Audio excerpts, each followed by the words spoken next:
The year was 2009. Apple's iPhone went on sale for the first time in China. It brought a lot of excitement in the world's biggest smartphone market. Today, it's a different story. The sales of iPhones, Apple's bread and butter, is slumping in China, prompting Apple to slash its revenue forecast for the first time in more than 15 years. But that's not Apple's only problem in China. The tech giant has been facing a number of challenges that could hurt its most important market outside of the US.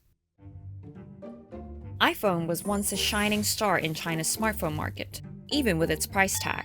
But Chinese competitors like Huawei, Oppo, Vivo, and Xiaomi have stepped up, offering models with similar designs and features at a much lower price. Now, Apple has slipped from China's third biggest smartphone seller in 2015 to the fifth place. The top four are all domestic brands. Huawei and Oppo also plan to offer phones that connect to the next generation 5G network this year. While Apple says it will hold off until at least 2020, analysts say Apple could lose out. China makes up of nearly 20% of Apple's sales. So when China's economy slows down, as it is now, Apple takes a hit. China's economy grew 6.5% at the end of the third quarter, the weakest since the global financial crisis a decade ago. Consumers are now pulling back their spending. Apple CEO Tim Cook said the economy there has been affected by trade tensions between the US and China. Apple assembles almost all of its gadgets in China. That makes them vulnerable when Beijing and Washington slapped import taxes on each other's products last year.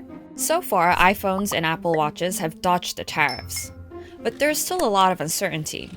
Washington and Beijing called a ceasefire to the trade war last year, but if the negotiations don't go well, both sides could impose new rounds of tariffs, and it could strike iPhone production in China. Apple faces an ongoing legal issue over sales of older iPhones in China. Last year, a Chinese court said Apple infringed on 2 software patents held by chipmaker Qualcomm.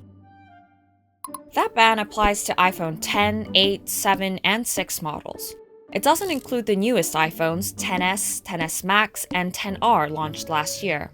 Apple said it plans to appeal the court's decision, but the legal ban means Apple's business faces uncertainties in an important market. Apple now faces critical challenges in the key China market. The competition is likely to get tougher, and trade tensions could rise again soon. Apple's problems in China could be a hard one to solve.